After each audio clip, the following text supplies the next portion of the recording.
and not a German Shepherd. Since you are talking about the books, the work, I mean, most of you have probably heard a reading. Would it be okay if we can hear your voice and a story of yours? Because we selected something. Okay. Yeah. We're almost in the Sinterklaas season, Santa Claus. And there is this story that you wrote years ago, and your publisher in the Netherlands told me that it's 6 to 8 black men, that you really never have done it in the Netherlands for a live audience. In the States, it's a big success, this story. And we thought, let's give David Sedaris a good chair. We should stand up so they can change the whole thing here. We thought you need a comfortable chair. Please take a seat. Okay. Feel the chair. We took a piece from that story, and I hope you can read it from here. Sure. Here you go. Let's see. 6 to 8 black men. David Sedaris. Okay.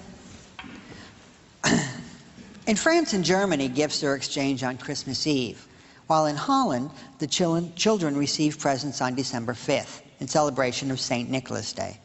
It sounded sort of quaint until I spoke to a man named Oscar, who filled me in on a few of the details as we walked from my hotel to the Amsterdam train station. Unlike the jolly obese American Santa, St. Nicholas is painfully thin and dresses not unlike the Pope, topping his robes with a tall hat resembling an embroidered tea cozy. The outfit, I was told, is a carryover from his former career when he served as the Bishop of Turkey. One doesn't want to be too much of a cultural chauvinist, but this seemed completely wrong to me. For starters, Santa didn't used to do anything. He's not retired, and more important, he has nothing to do with Turkey.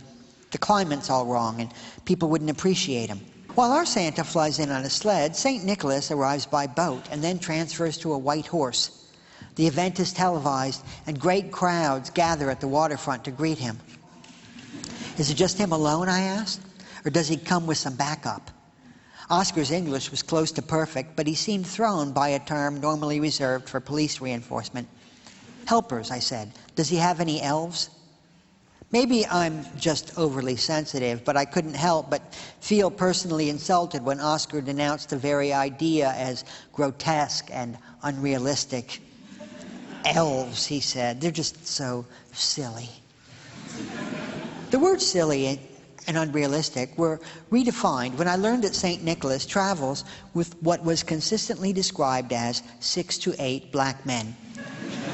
I asked several Dutch people to narrow it down, but none of them could give me an exact number. It was always 6 to 8, which seems strange, seeing as they've had hundreds of years to get a decent count.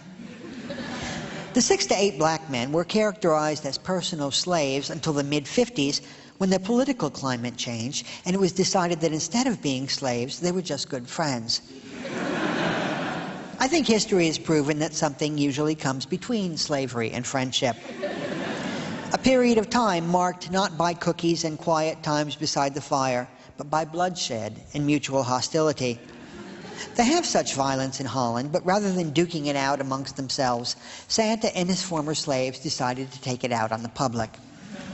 In the early years, if a child was naughty, St. Nicholas and the 6 to 8 black men would beat him with what Oscar described as the small branch of a tree. A switch? Yes, he said, that's it. They'd kick him and beat him with the switch. Then, if the youngster was really bad, they'd put him in a sack and take him back to Spain. St. Nicholas would kick you? Well, not anymore, Oscar said. Now he just pretends to kick you. And the 6 to 8 black men? Them too. He considered this to be progressive, but in a way, I think it's almost more perverse than the original punishment. I'm going to hurt you, but not really. How many times have we fallen for that line? The fake slap invariably makes contact, adding the elements of shock and betrayal to what had previously been plain old-fashioned fear. What kind of Santa spends his time pretending to kick people before stuffing them into a canvas sack?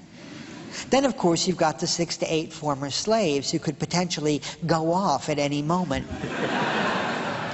This, I think, is the greatest difference between us and the Dutch. While a certain segment of our population might be perfectly happy with the arrangement, if you told the average white American that 6 to 8 nameless black men would be sneaking into his house in the middle of the night, he would barricade the doors and arm himself with whatever he could get his hands on. 6 to 8, did you say? Our Christmas story remains relatively simple. Santa lives with his wife in a remote polar village and spends one night a year traveling around the world. If you're bad, he leaves you coal. If you're good and live in America, he'll give you just about anything you want. We tell our children to be good and send them off to bed where they lie awake, anticipating their great bounty. A Dutch parent has a decidedly hairier story to relate, telling his children, listen, you might want to pack a few of your things together before you go to bed. The former Bishop of Turkey will be coming tonight, along with 6 to 8 black men. They might put some candy in your shoes, they might stuff you into a sack and take you to Spain, or they might just pretend to kick you. We don't know for sure, but we want you to be prepared. This is the reward for living in Holland.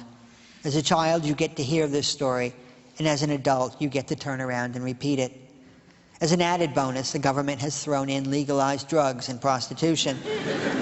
So what's not to love about being Dutch?